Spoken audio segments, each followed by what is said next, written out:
As much as life has changed over the last year, you're still pretty busy, so consider convenient COVID-19 testing from Quest. Get the same tests hospitals use without a doctor visit. Simply order online, select from drive-thru or at-home options, and get results sent securely to your phone or computer. It's a great fit for your busy life. With over 25 million COVID-19 tests processed, you can count on Quest. So order your test today at questcovid19.com. That's questcovid19.com. Welcome to Star Talk, your place in the universe where science and pop culture collide. Star Talk begins right now. This is Star Talk. I'm your host, Neil Degrasse Tyson, your personal astrophysicist, and this is a Cosmic Queries edition on a subject I think about which we all care, or should care, and that's the science of happiness. And we got one of our happy co-hosts to join me, Negin Farsad. Negin, welcome back to Star Talk. Hi, Neil. I'm so happy to be here. That's a happy face. You are host of the podcast Fake the Nation, and I recently appeared on that podcast. I enjoyed it. Thank you for having me. Neil, you killed it. People still write me about that episode. Oh, my God. Well, thank you. Thank you. And you're also the author of the funniest book title I've ever seen. It's called How to Make White People Laugh. So this is, for all people of color, this should be like at the top of their shelf, right? Because you don't want angry white people. That's some scary stuff. Is that what you're saying? It's a useful guide. It's a useful, quick reference guide. And you get to say that because your heritage is not sort of European white. So what is your heritage in this? I'm an Iranian-American Muslim, like everyone. Yeah, like everybody. Yeah. You left out maybe 2 boxes you could have checked there, but all right. So neither of us have expertise on this, so we bring in experts when we need them. And today we've got our special guest psychologist, Laurie Santos. Laurie, welcome to Star Talk. Thanks so much for having me on the show. Excellent. So you're a professor of psychology up at Yale in New Haven, Connecticut, and you're head of Silman College. And now, just so people understand, in the Ivy League and in many other places, dormitories are basically called colleges. Is that correct? Yeah, it's kind of like Hogwarts. You know, they kind of steal from the Harry Potter, you know. We got our, okay. Our Gryffindor, So Yale is Slytherin. Yeah. Yale is based on Hogwarts. Okay, Exactly. Gotcha. So, Head, this is a title that, if I remember correctly, it was once called the Master of Silman College. So I guess that went out with the movement in the summer of 2020, right? You can't run around calling people master. Yeah, exactly. Especially since, you know, many of the heads of college are white men and, you know, a lot of our students are students of color. It gets a little awkward, you know. And at one time, they maybe actually owned slaves. So not this round, but earlier generations, possibly. Exactly. So what do you do? So you are the director of the Comparative Cognition Laboratory at Yale, and it's in particular the Canine Cognition Center. So that's just fancy talk for dogs, right? That's exactly right. Yeah. We're really interested in what makes the human mind special. That's kind of my day job when I'm not studying happiness and well-being, is this question of what makes the human mind unique. And we study dogs in part because we built them to be a lot like us. And so if we're expecting some critters out there to show human-like characteristics, it's probably going to be dogs. I want to hear you say that again. We invented dogs. Just say that. We invented dogs. Well, we didn't really invent them, but, you know, we shaped them. You know, they're a lot different than a wolf. You know, most of us wouldn't be kind of curling up in the bed with the wolf, you know, in our house, right? Hey, speak for yourself. Nah. That's why Negin only has 3 limbs. The wolf got hungry overnight. So you also host the podcast Happiness Lab. This is a great title. Pushkin Industries, are they the sponsors of the lab? Is that? Sponsors of the podcast, yeah. The podcast, sorry. Good. Okay. Well, excellent. So let me just ask some general questions just to start out here.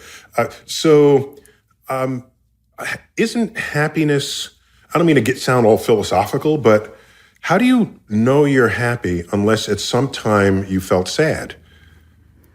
Yeah, I mean, I think one thing to know about happiness is I wish we had a more scientific approach to it, right? I wish That's we why had that's why we have you. This is why we're trying, right? This is why we're trying. But even though you have lots of researchers studying happiness, we don't have great measurement tools for happiness, right? I wish we had a little happiness thermometer that we could stick in people's mouths and know, combining all their emotions of joy and laughter and sometimes anxiety, here's their happiness reading, right? By the way, there's a great quote. I think it was Logan Clendenning. If not him, it was someone of his ilk that said, "No science achieves maturity without a system of measurement." And so this is one of the things that happiness researchers have been working on for a while now. We have actually like two decades worth of data looking at this. And what they've converged on, which sounds not scientific, but actually is quite a good measurement, is simply asking people about their own happiness. Now, when I first started this, right, I study animals for a living. My work is in animal cognition, where we have these really strict measurements that come out of the history of ethology and things like that. It felt what is ethology? What is ethology? Ethology is sort of the study of animal behavior and things, right? That's a word. That's a word. Yeah, it's totally a word. Totally. Negin, did you know this word? I've never heard of this word. Okay. Ethology, the study of kind of animal behavior and animal kind of communication. Okay, so the people who study ethics, it's not ethology, I guess. Yeah, I guess that's ethixology. I'm not sure. I'm sorry. Go on. Continue. Yeah. So the point is that when I first got to this work on the science of well-being, and I saw that, great studies were based on asking people about their own happiness, I was pretty worried. But what I realized was two things. First is that these measurements are actually pretty solid, right? They tend to be measurements that are relatively valid, so we can kind of like measure them over and over again. And they also tend to repeatable. They're repeatable, right? Yes, just like we really want in science. Obviously, we measure you twice. We get the same kind of reading, time one, time two. But the other thing is that these measurements seem to correlate with all kinds of things that we think must be relevant for happiness. So when we have good hormonal measures of people's moods, people's self-reports of how they're feeling correlate with that. People's self-reports of how they're feeling, whether they're happy or not, also correlate with like rich textual analysis of their journals. So I grab your diary and I do all this machine learning on the adjectives you use. And that really hardcore analysis correlates with when I ask you, all things considered, scale of 1 to 10, how satisfied are you with your life? And so in a bunch of different... So one of the things you listed there was, you say hormones, but we can just broaden that and say chemistry. You're saying if you say you're happy, that correlates with being chemically happy. That's right. I mean, the problem is that we don't know a lot about what chemical happiness looks like, because even there we run into marijuana. What? Okay, so Psilocybin is the new school. But even those kinds of measurements are hard when we don't know what happiness is, right? Because if I measure your chemicals or I give you marijuana, say, and then I have to measure, did the marijuana make you happy? But I'm still at square one. I have to ask you, hey, are you happy now after you smoked up a bit? And so what the science suggests is these relatively valid measurements might be tapping into the real thing we want to measure, which is, I don't want to know about your hormones. I don't want to know about your chemistry. I want to know how you feel right now. Neil, on a scale of 1 to 10, how are you feeling? So in some sense, if you tell me on a valid measurement that you're feeling pretty good, that's kind of what I want to maximize with any intervention I'm going to do on how you're feeling, right? I want you to think that you're feeling good. As a psychologist, this is a very important goal. Yeah, I mean, especially, you and I are talking right now in the midst of COVID-19, right after 2020. This has been a really hard year and a really hard time.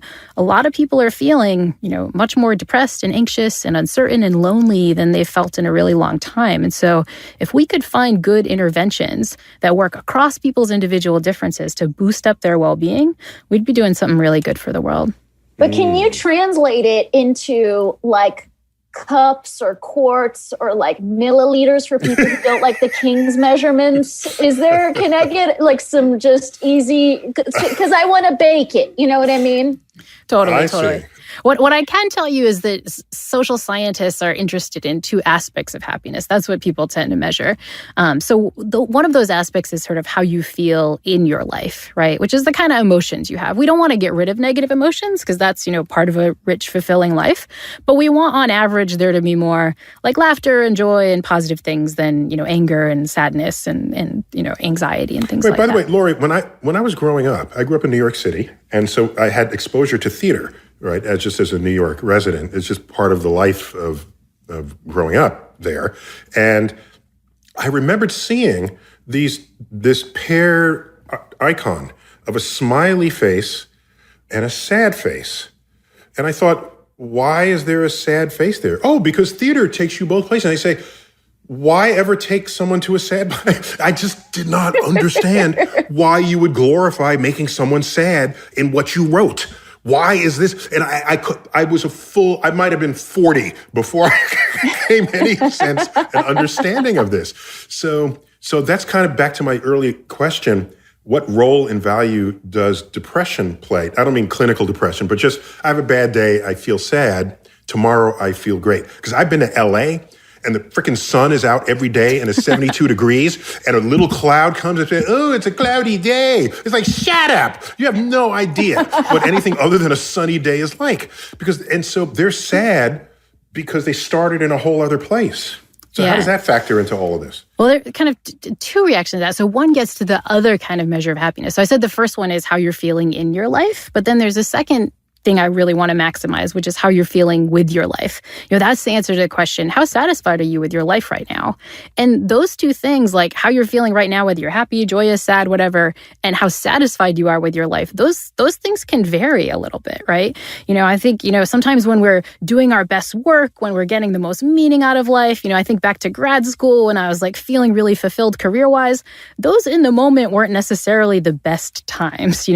My dean who lives with me in the college right now, she and her wife have a new baby, and they're kind of in the midst of this too. They're so satisfied with their life. They brought this life into the world. It's so meaningful. But day to day, it kind of sucks. Like not sleeping, dirty diapers, right? Like that's bad news, right? And so I think you can have these dissociations, right? So it's important to measure both kind of in general, in a big picture way. How satisfied are you? What meaning do you have? Do you have a sense of purpose?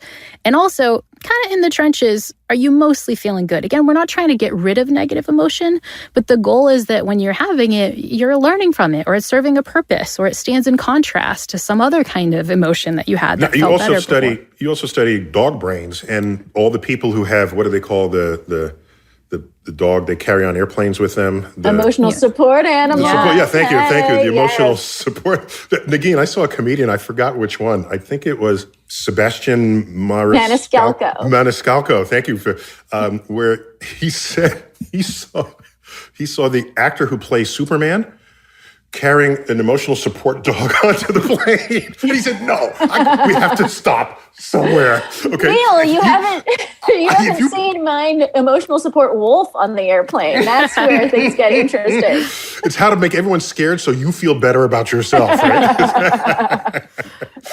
So if you study dog brains, the soothing effect that a very comforting dog can have, I guess there's some kind of symbiosis there, right?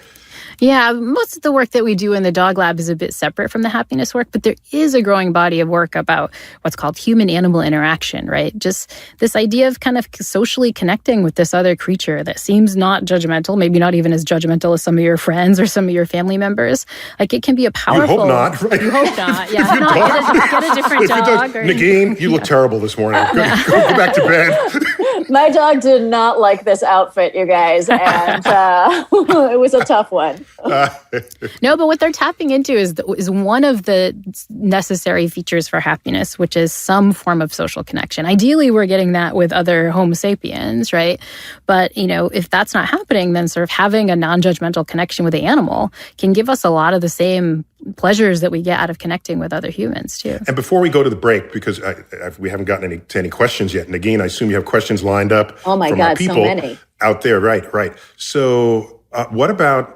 I don't want to derail where we're going here, but I can't help but think about emotional support robots, either for people who can't interact with other humans, which is a big part of what you're describing, but a robot might provide that. So what about robot happiness? Yeah, there's actually lots of work trying to use, soft, fuzzy, cuddly, kind of almost animalistic robots as kind of emotional support critters. I think in COVID-19, I've seen lots of tweets of like, the last person I talked to was my Roomba. Like a lot of people are finding some support.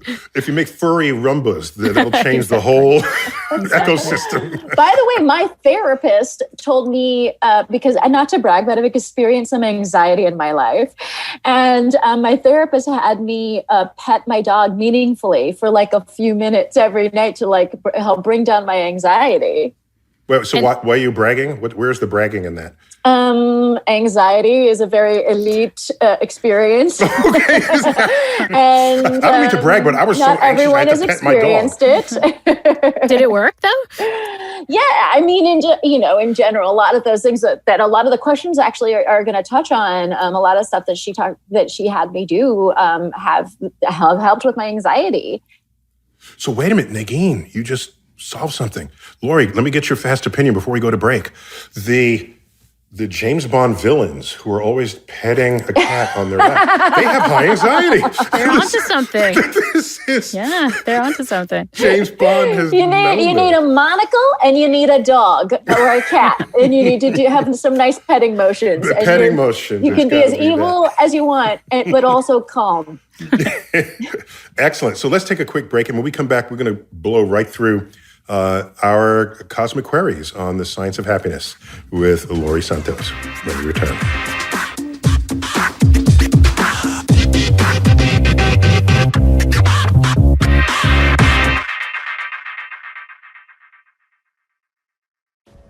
Hi, I'm Chris Cohen from Haworth, New Jersey, and I support Star Talk on Patreon. Please enjoy this episode of Star Talk Radio with your and my favorite personal astrophysicist, Neil deGrasse Tyson.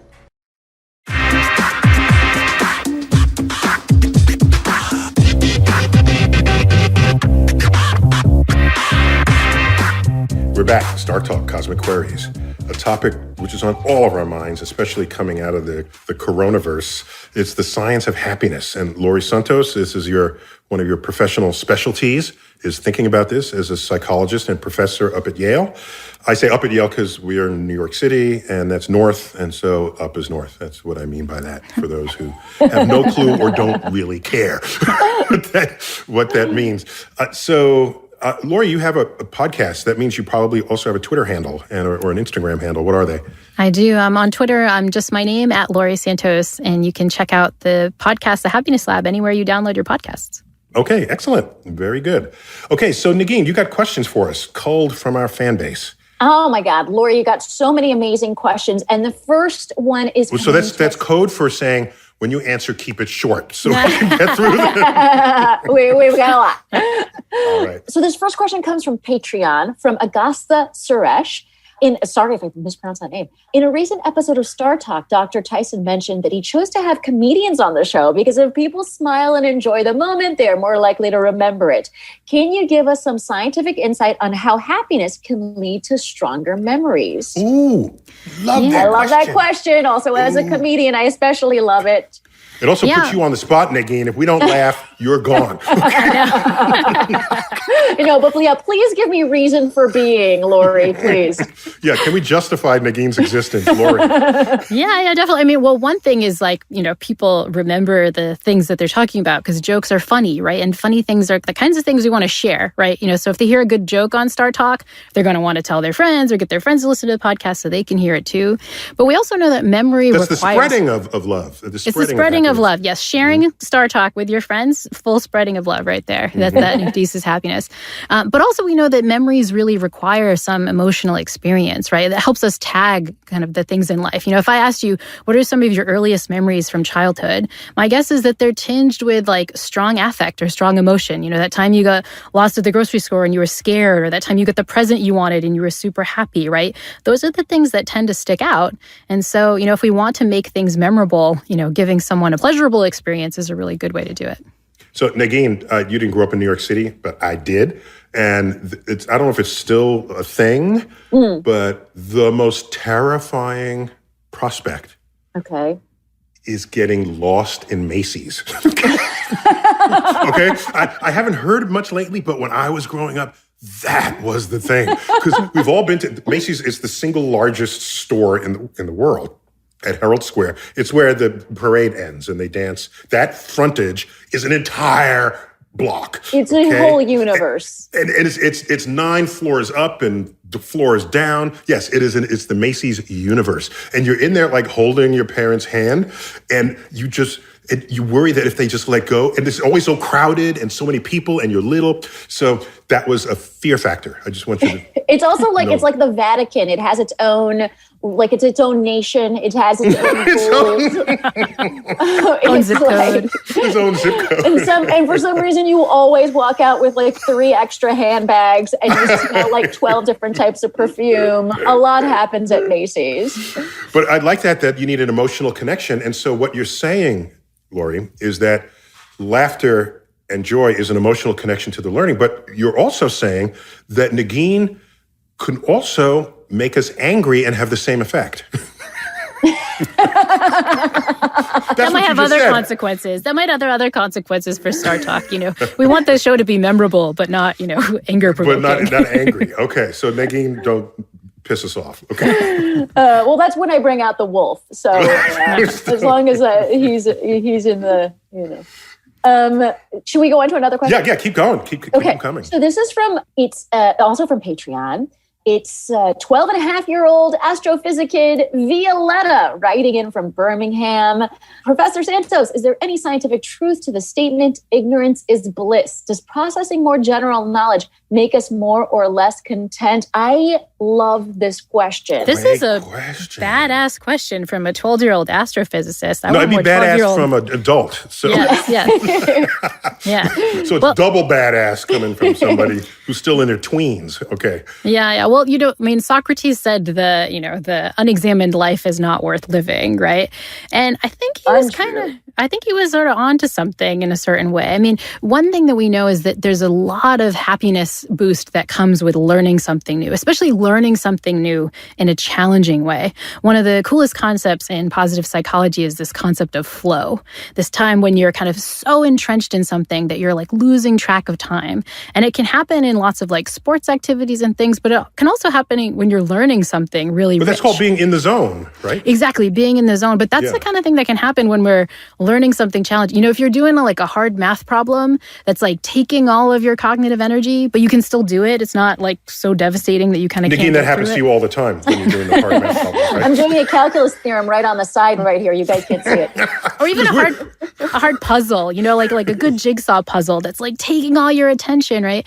And I think that's a sign that when we're learning, especially when we're learning right at the edge of our ability, that is something that our brains tag as joyful, is so immersive that it's Where really does the phrase ignorance is bliss come from?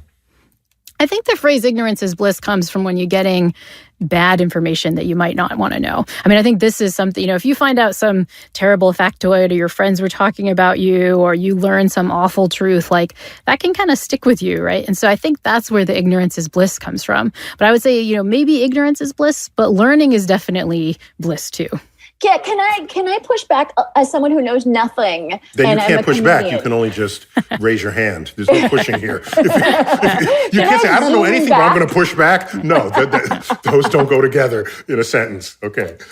Okay, one of the things that has reduced my kind of like general unhappiness, and which has made me more happy, is turning off the notifications on my phone. I used to get all the news notifications all the time.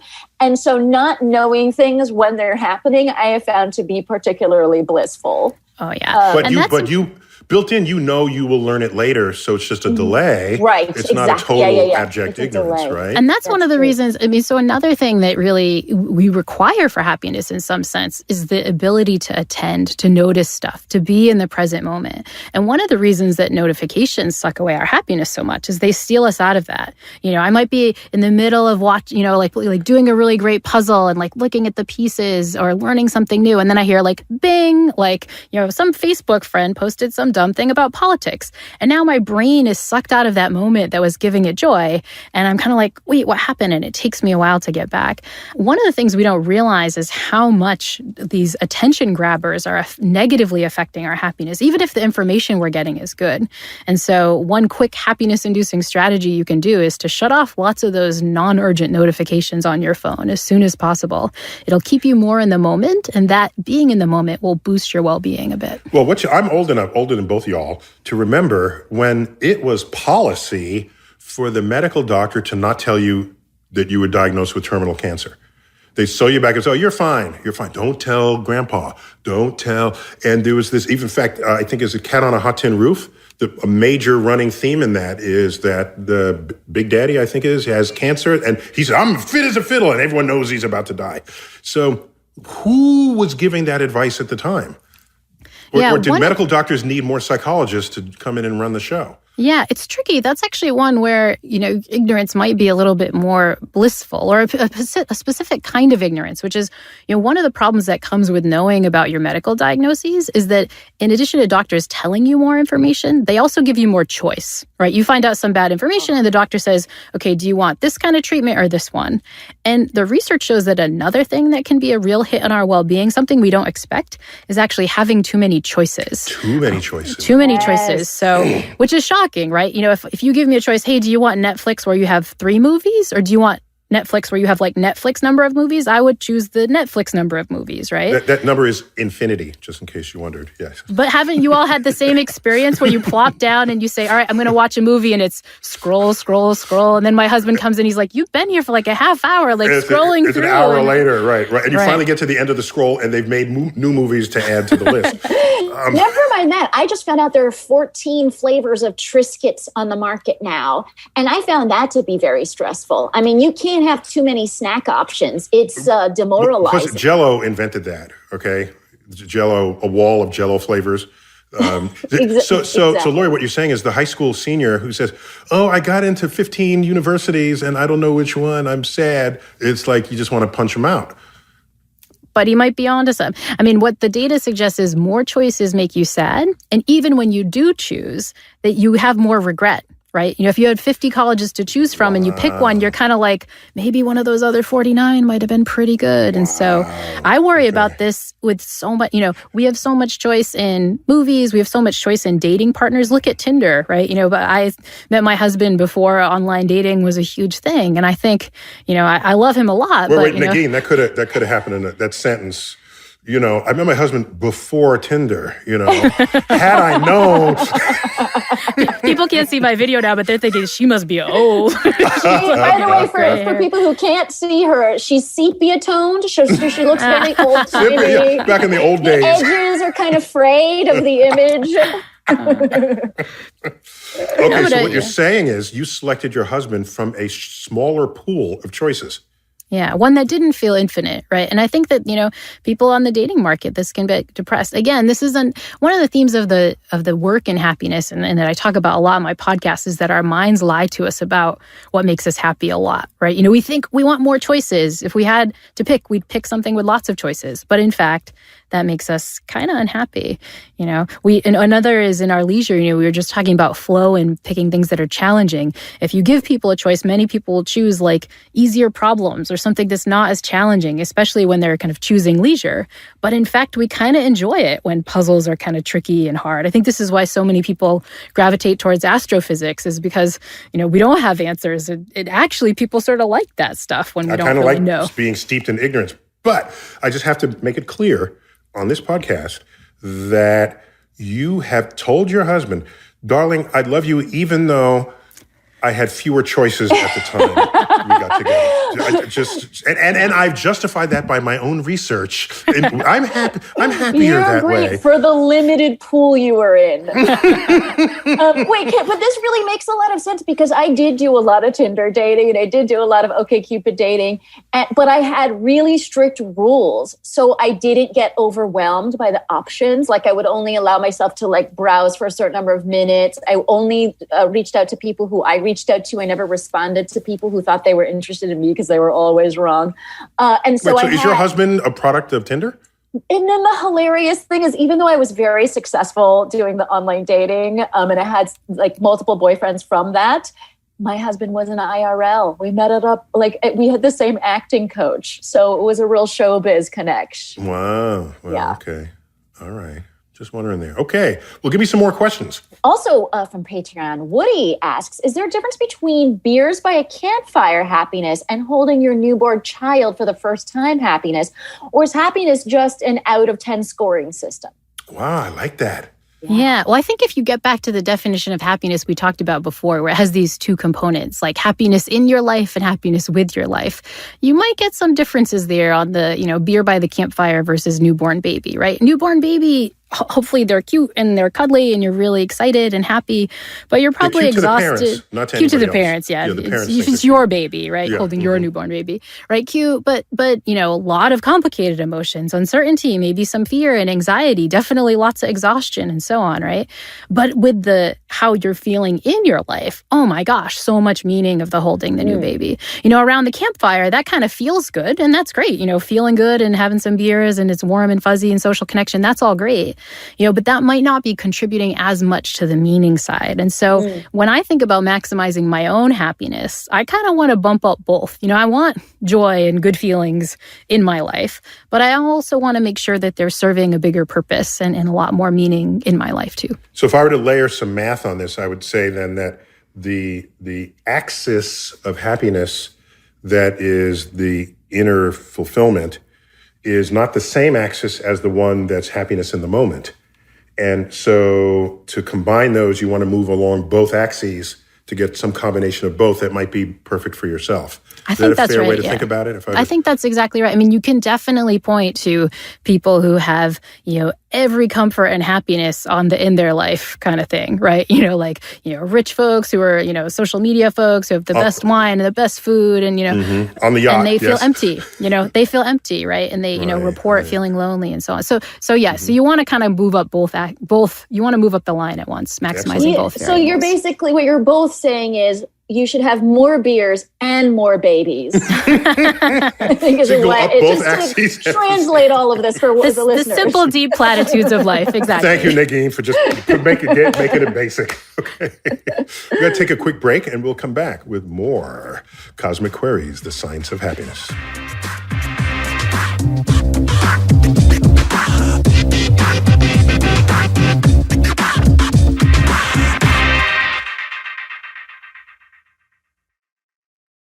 Oh, you know what time it is. It's time to give a Patreon shout out to the following Patreon patrons: Victor Sanchez, Austin Douglas, and Sarah George. Thank you all for supporting us. Without you, we could not do this show. And if you are listening and you'd like your very own Patreon shout out, please go to patreon.com/StarTalkRadio and support us.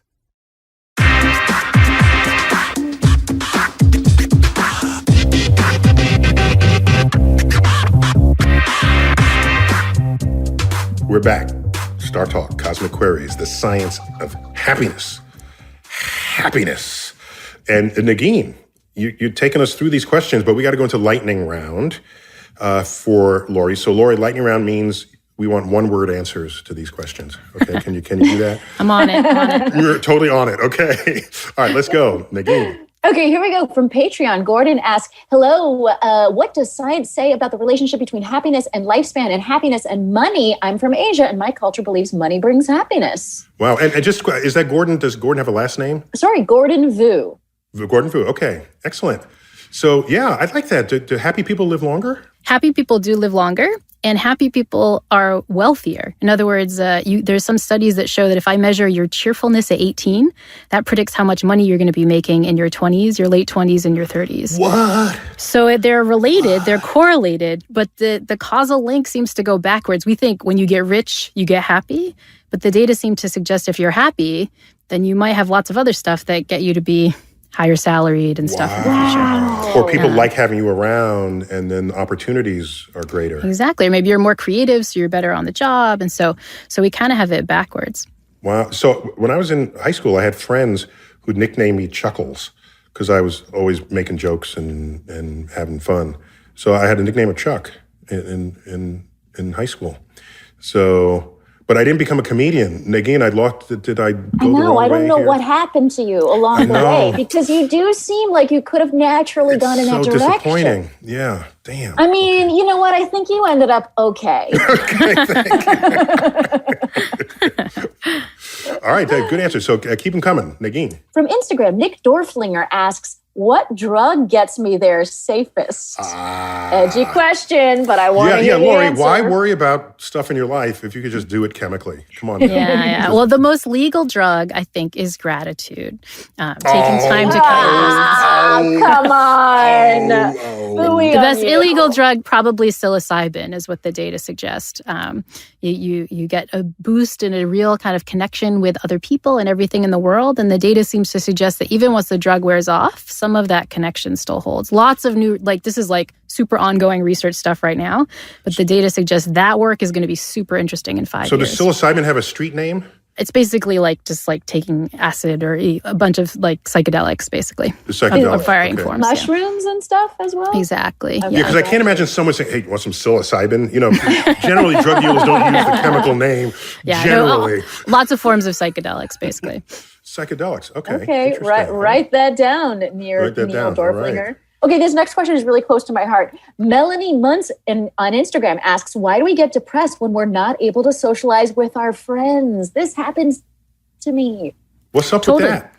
Totally. I mean, there's one of the most famous published papers in the history of social psychology suggests that social connection, being around other people, physically being around other people, is a necessary condition for high happiness. That was the big tagline of this paper.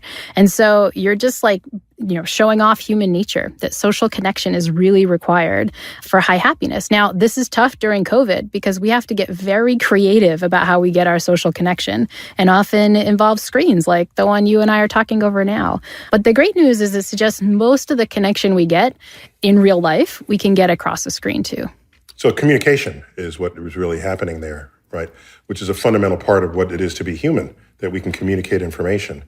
Yeah, and we're social primates, right? Right. If we got one thing from our primate ancestry, it's the fact that we like being around other critters and grooming them and sort of getting information from them. So it's not such a surprise that natural selection built in because happiness Negin there. pulls lice off of her husband's hair and eats it. Don't you do that? The grooming, you groom him this way, don't you? No, of course, and it's delicious. And high in protein, right?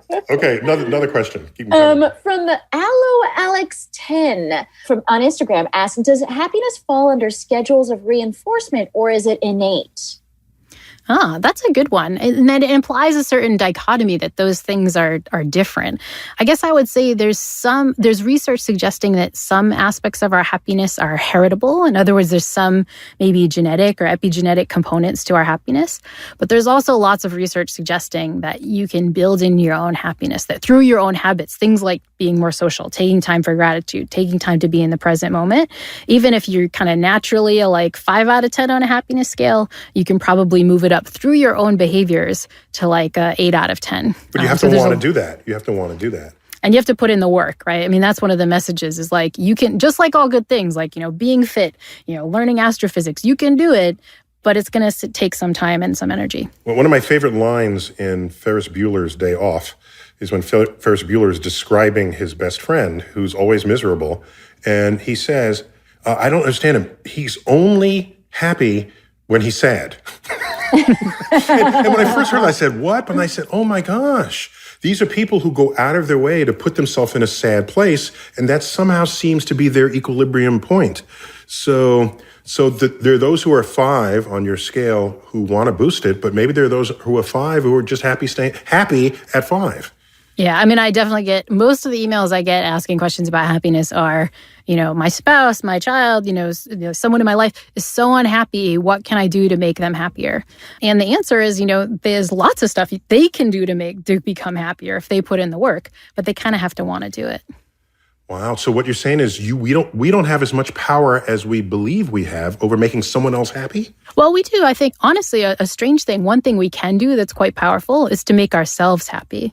Another big powerful effect in this field of positive psychology is the power of emotional contagion. We are chameleons. We suck up the emotions of other people. That's why people listen to Star Talk, right? And hear you and the comedians laughing, right? And they're probably getting a little joy out of that themselves, even if they weren't feeling it before. And you would have to use the word contagion to describe it. Okay. Is there another word you can use? Oh, yeah. It seems like it worked. It's a tough word in a pandemic, Neil. Yeah. Fair enough. How about all these pandemic happiness? Words are jumping into our communication. Happiness, happy catchiness. Catchiness. There you go. Not happiness. I was going to say infectious, but then no, again, it's a tough infectious word. pandemic happiness, right? But I also, is it unethical, Laurie? This is a question to slip a teaspoon of psilocybin to someone you love just in a cup of coffee. I'm pretty sure that's against the law in most places that are Well, But listening. in the happiness for a universe, friend it is in the completely mirror. ethical. Yeah, for sure. We have another question from Amy McCormick on Instagram. Can you explain the science behind seasonal affective disorder? Ooh, good one. I mean, Sad. sad. Seasonal affective disorder is just part of the many environmental things that affect our happiness. So we were just talking about one, right? Being around other people that are happy can make you a little bit happier. But we're really affected by our environment, and many of us are really affected by light, right? Just the sheer amount of light that you get in. We're also affected by kind of walks outside in nature. There's this wonderful Japanese concept of forest bathing, where you go out in the forest and it's thought of as a big booster for your happiness. But there's some empirical evidence suggesting that simply getting outside and being around nature can be a really powerful boost for happiness. But why does light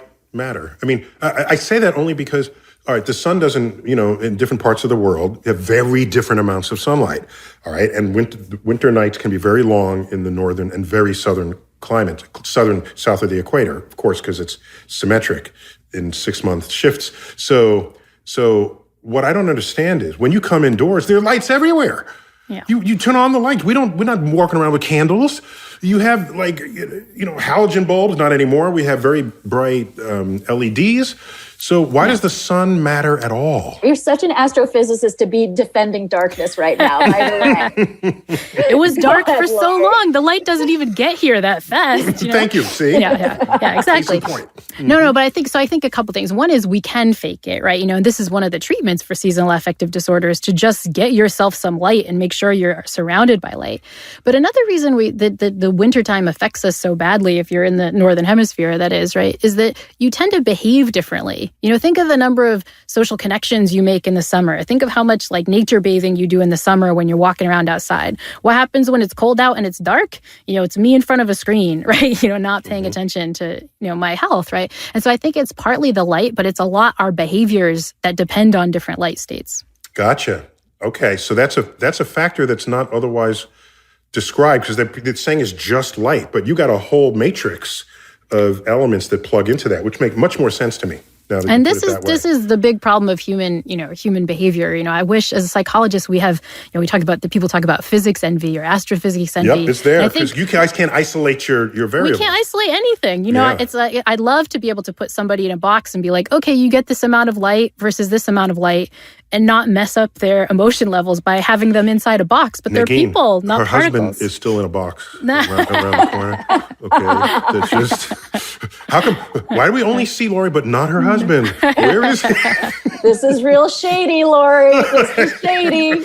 To be fair, he's actually an MIT physicist, so he puts up with my physics envy in a different way.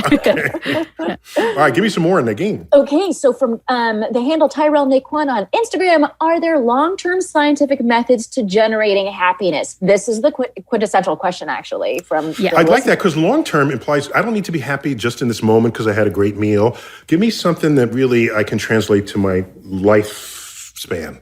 Yeah. And so I think the biggest ones are gratitude. So taking time to count your blessings, all kinds of evidence that gratitude in the moment and in the long term can really help you, right? Sort of forming a habit about gratitude, social connection. Is that the same thing as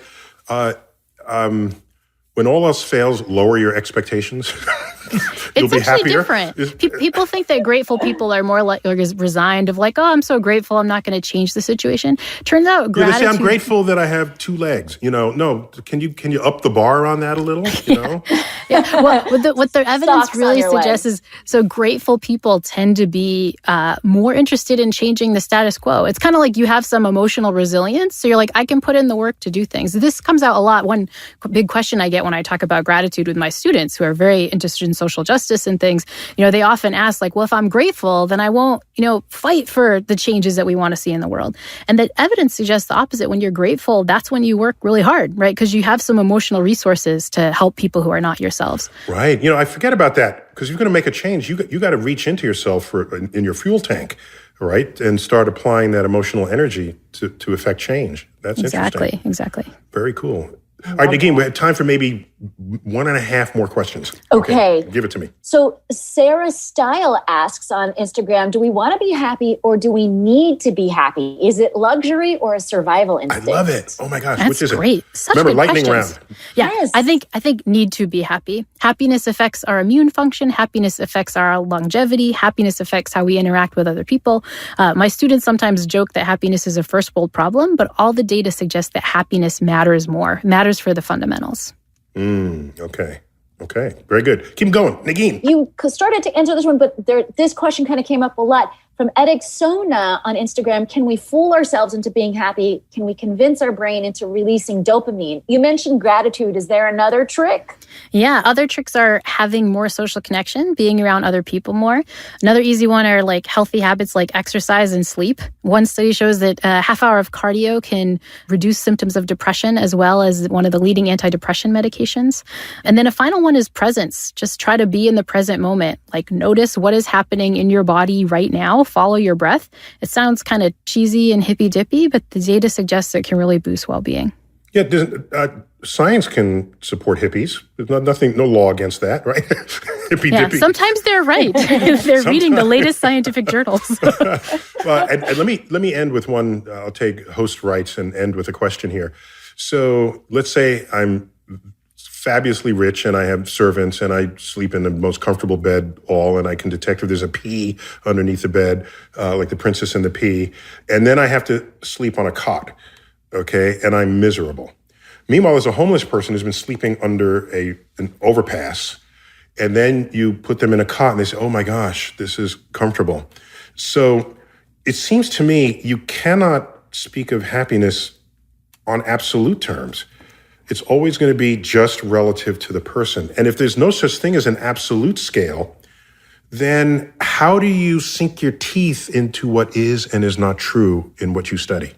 Yeah, I think one thing to know is that's definitely true. Everything we know about happiness suggests that it's relative. It's relative to where we were before. It's also a lot relative to other people. So one of the worst things you can do for your happiness is look at lots of happy people on Instagram or social media. That makes you compare yourself and you feel kind of crappy. Yeah, there's a word for that. What do they call that? Social comparison is one, right? Oh, okay, but I was thinking... FOMO is fear of missing out. Fear of missing out, which affects you emotionally. But the whole point is that those things, it's not happiness in the universe not being objective. It's for me, it can be very objective for me. I have my 1 to 10 scale, and as I go up, if I get more luxuries in life, then going back down to the cot might make me feel kind of crappy. But the key is that what you want to be having is positive changes for yourself. And so another kind of happiness tip is, not to always have the best things in life. When you start flying first class every single time, that one time that there's no seat available and you have to go and coach, you're hating life. Right? But if you just occasionally with high variance get the first class, that's a way to kind of boost up your happiness. So there's a mantra called split your gains and combine your losses in the field of psychology. And the idea is you want those really great things to happen only once in a while, because that's when you'll get the sort of biggest happiness transition. Wow. So what you'll feel most is how big the change was between where you were and what you then experienced. And that's what you then record. That's exactly right. All we're recording mentally are the changes in the transitions. Ooh. And so I joke with my students, I don't know if you know this DJ Khaled song, All I Do Is Win. And I joke with them, I was like, that would be the worst for a happy life. Because if all you did is win, there's no transitions. You're just like at ceiling your life would suck. Laurie, have you seen the Twilight Zone episode on this? Yes, exactly. Oh my gosh, there's a criminal who gets shot. And then he shows up and he's like a gambler, womanizer, criminal type, and he gets shot and dies.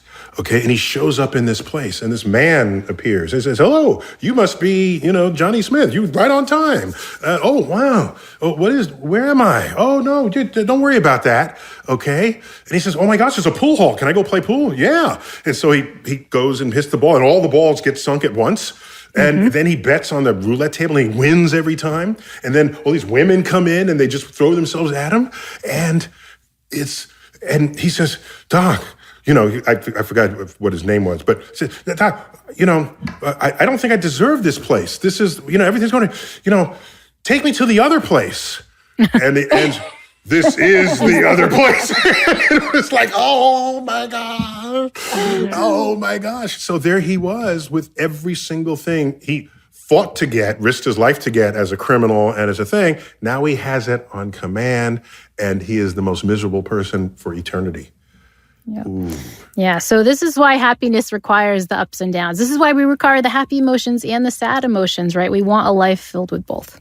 So maybe the mantra isn't more beers and more babies. Maybe it's like split your babies and ration your beers.